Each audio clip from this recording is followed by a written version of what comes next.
आज का हमारा टॉपिक है इलेक्ट्रिसिटी। इस इलेक्ट्रिसिटी के टॉपिक में हम देखेंगे कि इलेक्ट्रिसिटी होती क्या है और जब ये इलेक्ट्रिसिटी किसी मेटेलिक कंडक्टर में फ्लो होती है तो वहां पर और कौन कौन सी फिजिकल क्वांटिटीज हैं जिनके बीच में हमें रिलेशन को स्टडी कर सकते हैं।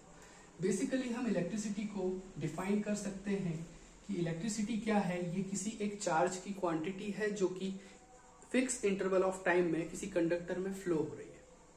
अगर हम देखते हैं हमारे पास क्वांटिटी ऑफ चार्ज जिसे हम Q से रिप्रेजेंट कर रहे हैं, Q क्या है हमारी क्वांटिटी ऑफ चार्ज, ये किसी कंडक्टर में फ्लो हो रही है।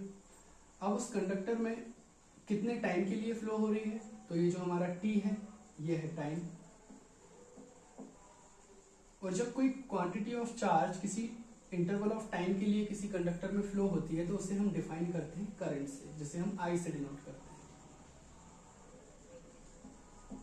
तो जो हमारे पास फॉर्मूला आता है वो आ जाता है हमारे पास I is equal to Q upon T। इसे वर्ड्स में अगर हम एक्सप्लेन करना चाहें तो वी कैन राइट इस फॉर्मूले को, the quantity of charge flowing in a conductor for a fixed time interval can be defined as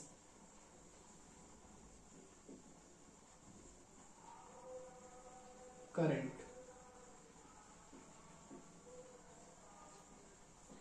right, जब कोई फिक्स कोई क्वांटिटी होती है चार्ज की, जब वो किसी फिक्स इंटरवल ऑफ टाइम तक किसी कंडक्टर में फ्लो हो रही होती है तो उसे हम करंट से डिफाइन कर सकते हैं, इसे हम I से डिनोट करते हैं। अब यहां हम एक सर्किट बनाते हैं। ये एक आपके पास मेटेलिक वायर है जिसका एक एंड आपने बल्ब के एक पॉइंट से कनेक्ट किया, उसी एंड को आगे लाकर बैटरी के पॉजिटिव टर्मिनल से कनेक्ट किया। ये पॉजिटिव टर्मिनल है, ये नेगेटिव टर्मिनल से एक उसी वायर को आगे लेकर गए, उसके बीच में आपने एक स्विच लगाया और आपने उसके बीच में एमीटर लगाते हुए उसको बल्ब के दूसरे एंड से कनेक्ट कर दिया। ये यहां पर जो आपका लगा हुआ है ये चीज है आपकी बल्ब, ये आपका है एमीटर। एमीटर एक इक्विपमेंट होता है जो कि करंट को मेजर करता है कि भाई सर्किट में कितना करंट फ्लो हो रहा है। ये आपने लगाया स्विच और ये है आपकी बैटरी। तो ये आपका एक सर्किट बन गया। अब इस सर्किट में हम इस डेफिनेशन को डिफाइन कर सकते हैं कि भाई इस सर्किट के अंदर कितना चार्ज कितने टाइम तक फ्लो हो रहा है, उसके रेशो को हमने बोल दिया इलेक्ट्रिक करंट। अब हमारे पास एक साइंटिस्ट का लॉ है, वो साइंटिस्ट हैं हमारे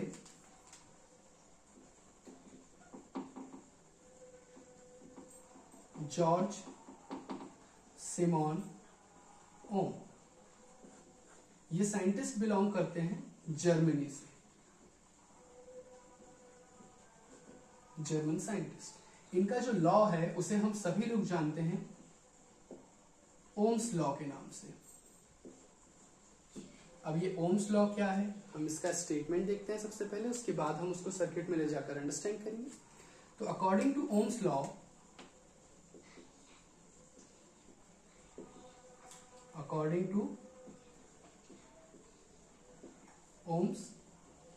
लॉ, जब कभी भी किसी सर्किट में इलेक्ट्रिक करंट फ्लो होता है तो उस बैटरी के अक्रॉस एक पोटेंशियल डिफरेंस जनरेट होता है जिसे हम वोल्टेज कहते हैं। क्या कहते हैं, बैटरी में वोल्टेज होता है।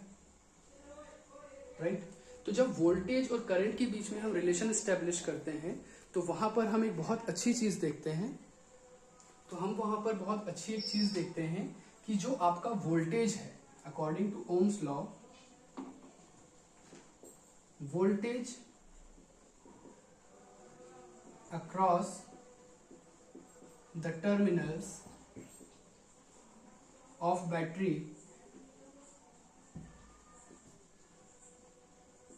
is directly proportional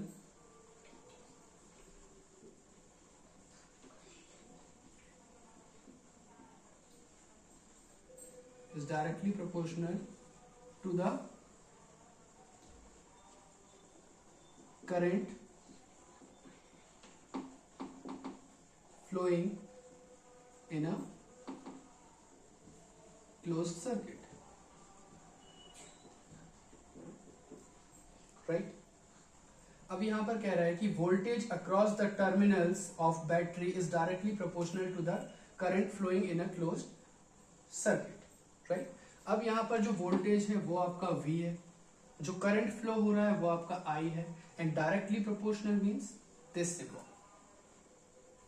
अब यहाँ पर प्रोपोर्शनैलिटी का साइन हटता है, तो अकॉर्डिंग टू द रूल्स यहाँ पर एक कांस्टेंट आता है, तो V is equal to R I हो जाएगा। ये एक इक्वेशन आ जाती है। इस इक्वेशन को हम चेंज करेंगे, तो थोड़ा सा चेंज करने पे R is equal to V upon I हो जाएगा, ये इक्वेशन नंबर 2। फिर और थोड़ा मॉडिफाई करेंगे तो I is equal to V upon R आ जाएगा, ये इक्वेशन नंबर। इस एक फॉर्मूले से हम 3 डिफरेंट फिजिकल क्वांटिटीज को कैलकुलेट कर सकते हैं।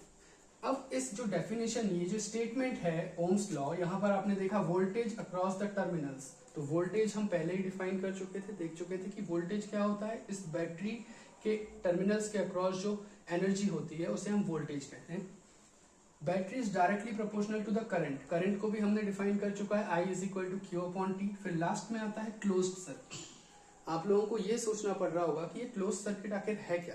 तो आते हैं इस सर्किट में। ये जो आपका स्विच लगा हुआ है, जब आप इस स्विच को ऑन करते हैं, स्विच ऑन किया मतलब ये पॉइंट दूसरे पॉइंट से कनेक्ट हो गया। जब स्विच ऑन है, स्विच ऑन है, इसका मतलब आपका जो करंट है वो पूरे सर्किट में फ्लो हो रहा है। जब करंट इस सर्किट में फ्लो हो रहा है, स्विच ऑन है, मतलब ये सर्किट आपका क्लोज सर्किट है। जब आपने स्विच ऑफ किया, मतलब आपने ये दोनों पॉइंट के कनेक्शन को ब्रेक कर दिया, मतलब आपका स्विच ऑफ हो गया, तब आपका जो सर्किट होगा वो ओपन सर्किट होगा, right? According to Ohm's law जो हमें फॉर्मूला ऑब्टेन हुआ है वो है V is equal to R I. इस फॉर्मूले में 3 फिजिकल क्वांटिटीज हैं। जो V है आपका वो है voltage across the terminal of battery. इस वोल्टेज का जो यूनिट है वो होता है वोल्ट, ऐसा यूनिट।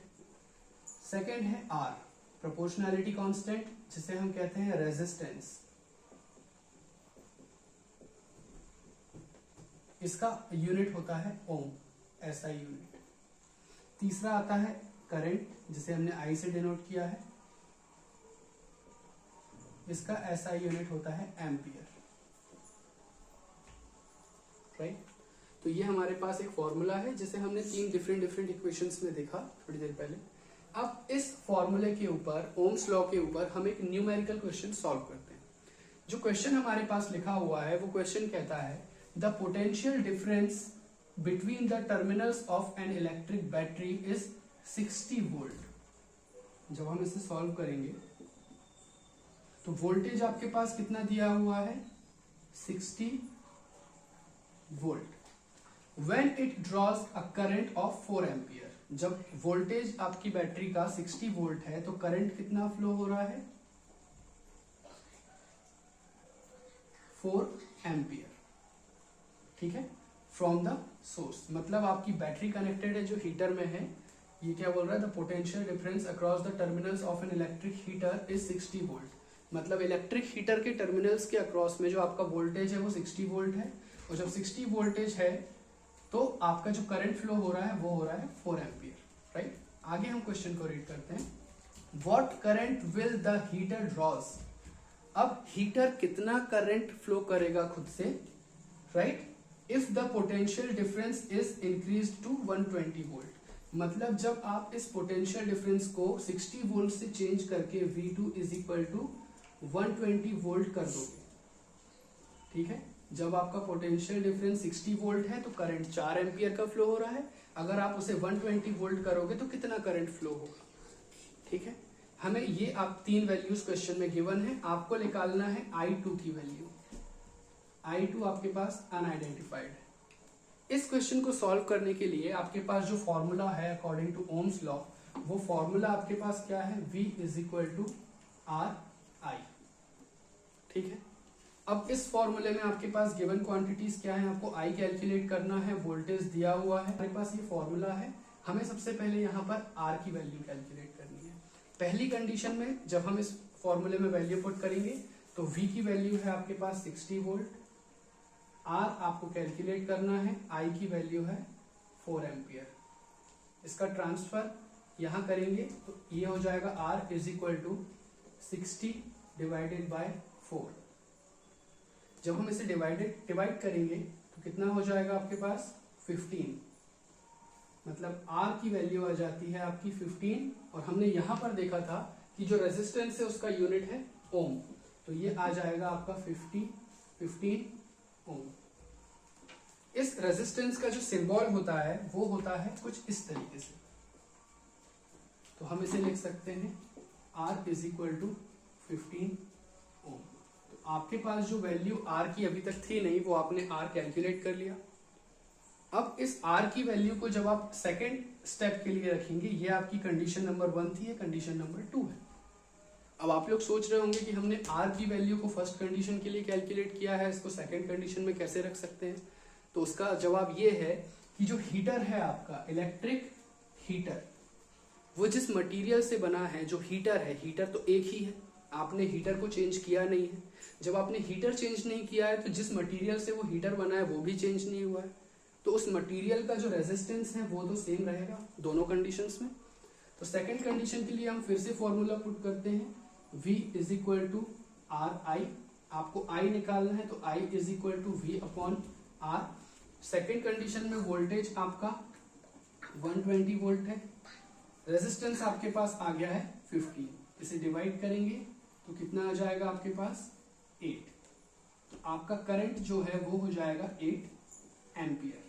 मतलब सिंपली आप कह सकते हो, अगर आपने वोल्टेज को डबल किया तो आपका करंट भी डबल हो जाएगा। Is that clear for everyone? Thank you.